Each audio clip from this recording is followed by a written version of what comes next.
students, today we shall discuss the rest of the digestive glands. In the previous sessions, you have familiarized different digestive glands such as salivary glands, liver and pancreas. The remaining digestive glands are going to be discussed today. That include the gastric glands and intestinal glands. First, we shall familiarize the anatomy and physiology of gastric glands. Gastric glands are simple or branched tubular glands present within the mucosal layer of the stomach region. Do you remember the mucosal layer?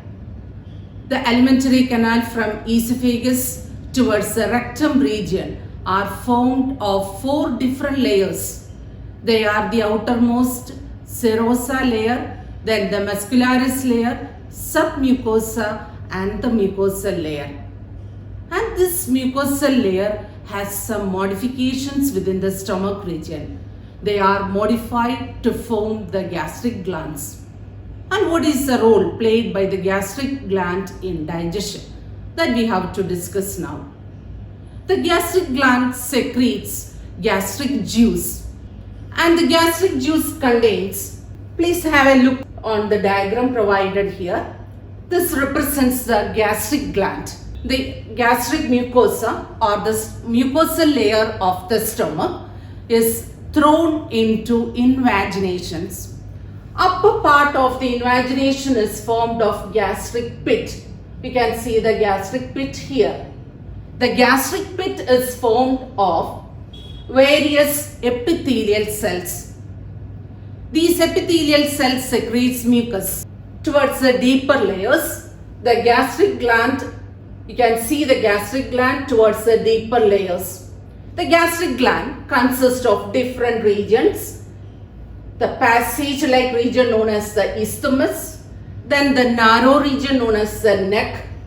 At the base you can see this region. This is the basal part of the gastric gland. Each region is having different types of cells that secretes gastric juice.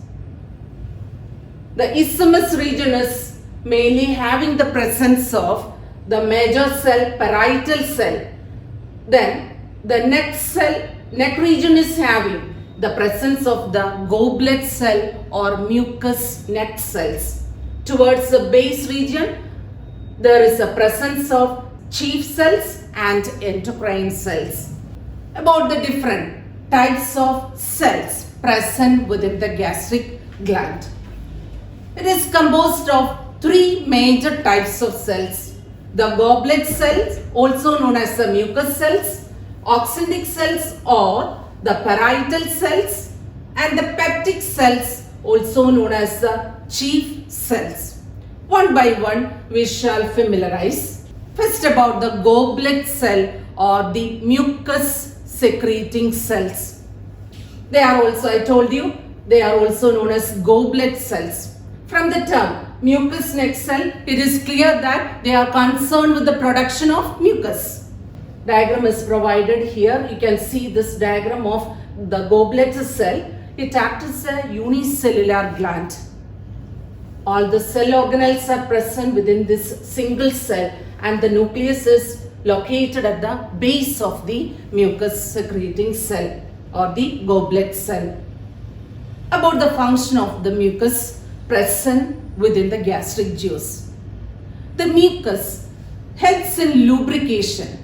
It protects the mucosal epithelium by the action of highly concentrated HCl. It can damage, the HCl can damage the innermost mucosal layer. So the mucus helps in lubrication of the food as well as or acts as a protective layer. Next, about the second type of gastric cell, that is the oxyntic cell. The oxyntic cell is also known as parietal cell. Do you remember the location of the parietal cell? They are located towards the upper part of the gastric gland. What is the function of the parietal cell? The parietal cells secretes hydrochloric acid and Cassell's intrinsic factor. See the diagram of the oxyndic cell or the parietal cell. You can see the parietal cell here, which is having the canaliculi region, nucleus region. Then they secrete HCl and intrinsic factors. In between the oxyndic cell, you can see the goblet cell or the mucous neck cells. What are the functions of HCl and intrinsic factors? In the beginning I told you, they provide an acidic medium. They maintain an acidic pH within the stomach region. A pH of 1.8 is maintained within the stomach region. And what is the significance of this acidic pH in the stomach? That is necessary for the action of the protein digesting enzymes. The food mixed with saliva is known as bolus. When this bolus reaches the stomach region, it gets mixed with the gastric juice. And for the action of the gastric juice, an acidic medium is needed.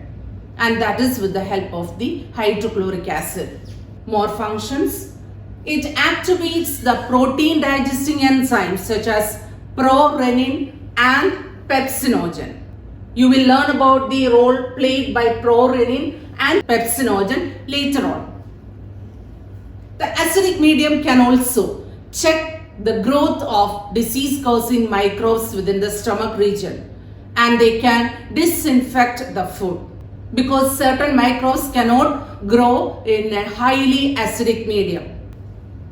Finally, the intrinsic factor, also known as Cassell's intrinsic factor, released from this cell, from the oxyndic cell, helps in the absorption of vitamin B12.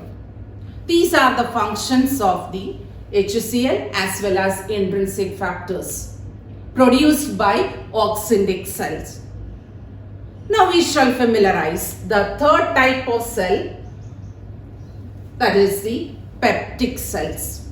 Peptic cells are also known as chief cells or zymogenic cells or zymogen cells. They are located towards the base of the gastric gland. Zymogen cells are present towards the base of the gastric gland, whereas parietal cells are present at the upper surface. About the function of the peptic cell, they are having zymogen granules. Zymogen granules. These releases the proenzymes such as pepsinogen and prorenin. Pepsinogen and prorenin are proteolytic enzymes. They are needed for protein digestion. After familiarizing the anatomy of the gastric gland, we have to discuss about the physiology part. Why these proteolytic enzymes are present in their inactive form in our body? What happens if they are in their active form? As you know, the epithelial cells or almost all the cells are having the outer covering known as the plasma membrane. And the component of the plasma membrane is protein bilipid layer. These proteins get digested or broken down with the help of the proteolytic enzymes. So they are released in the inactive form. They are converted into the active form only in the presence of HCl. The hydrochloric acid released by oxyndic cells helps in the conversion of the proenzymes, inactive enzymes, into their active form. During the conversion, the proenzyme pepsinogen get converted to active pepsin. Also, the proteolytic enzyme prorenin gets converted to its active form known as renin. Renin is present abundantly in infants. Now moving on to the less common type of cells. Now we shall discuss the less common type of cells within the gastric glands. There are 3 major types and 2 less common types. The less common types of cells include the Argentophan cells and G cells. Now we have to familiarize their location as well as a function of these 2 types of cells. About Argentophan cells. They are located towards the base of the gastric gland. That is the location. About its function, the Argentophan cells release a chemical known as serotonin. Serotonin acts as a vasoconstrictor and stimulates smooth muscles of the stomach region and helps in peristaltic movement. Then about the second type of cell, that is the G cells. G cells are also located within the pyloric region of the stomach. Do you remember the different regions of the stomach? In the anatomy of alimentary canal, you have learned the 3 different portions of the stomach. It is having a fundus region, cardiac region, and finally there is a presence of the pylorus or the pyloric region. So the G cells are concentrated towards this pyloric region. The gastric mucosa are modified to form G cells. The G cells produces the hormone known as gastrin. And what is the role played by gastrin in the human body? What is the digestive role? Gastrin hormone stimulates secretion of hydrochloric acid and various other gastric enzymes. The production of the proteolytic enzymes are also under the control of the gastrin hormone. You can see an enlarged view of gastric gland here. This is a gastric pit region. In the beginning I told you the mucosal layer are thrown into foldings or invaginations. Upper part of the invaginations consist of gastric pit and the basal part is having the presence of the gastric gland. Gastric gland is having different types of cells. These are the goblet or the mucous neck cells which secrete mucus. Then the oxyntic cells. Oxyntic cells are the parietal cells. They secrete hydrochloric acid and the intrinsic factors.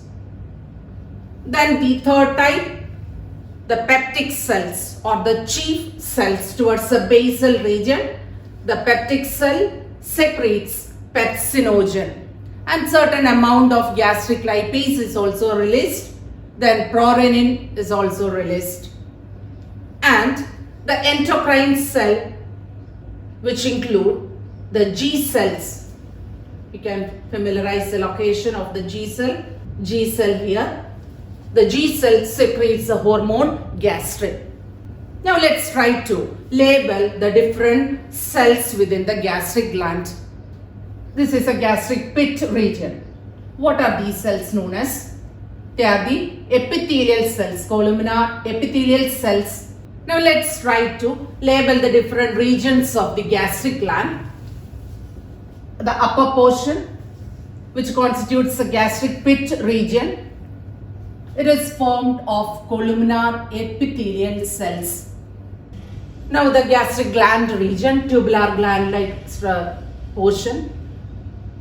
Here you can see a specialized cell. What is the cell known as? It is the parietal cell. What is the role played by parietal cells? They secretes hydrochloric acid and intrinsic factors. What's the other name for parietal cell? Oxyntic cells. Now, next type of cell, in between the parietal cells, there is a presence of goblet cell, also known as mucous neck cells.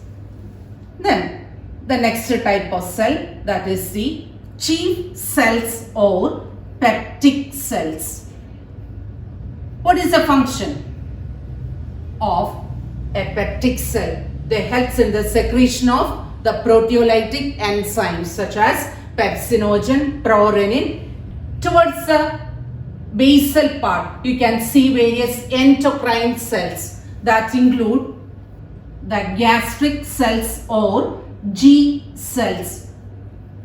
Numerous endocrine cells are there. One such one is the G cells. Then the argentafin cells. These are the different cells that constitutes the gastric gland.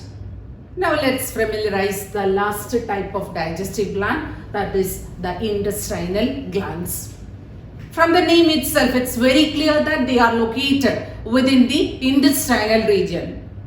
Do you remember the different regions of the small intestine? It is having the U-shaped part, that is the duodenum. Then comes the jejunum and ileum regions.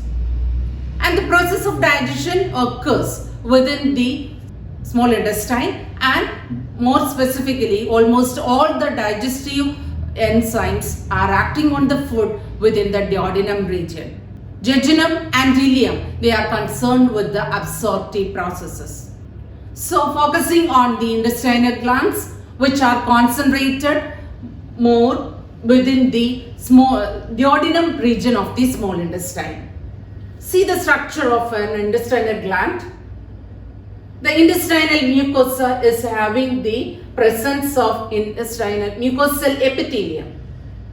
And you have learned already that they are having numerous finger-like projections. Do you remember the name of the finger-like projections? They are known as villi or villus. The intestinal glands helps in the secretion of intestinal juice. Before discussing the role played by the intestinal juice in digestion, we shall familiarize the intestinal glands. What is the external appearance? They are tubular glands. You can see the tubular portion here. And they are located at the base of the villi. Intestinal glands are located at the base of the villi. There are numerous intestinal glands which are microscopic too. About the secretion of the intestinal gland, they secretes intestinal juice, which is also known as succus entericus. About 2 to 3 liters of intestinal juice is secreted per day. And it is having a pH of 8.3. That means it is an alkaline fluid. And why there is an alkaline pH within the intestinal region? That is needed for the action of pancreatic enzymes as well as intestinal enzymes. Only then these enzymes can act upon the food molecules and digest them into the final absorptive products. Intestinal juice consists of a variety of enzymes, mucus and bicarbonates. The bicarbonates creates an alkaline pH within the small intestinal regions. Different types. There are 2 types of intestinal glands which include the crypts of Lieberkühn and the Brunner's gland. These are the 2 types of intestinal glands.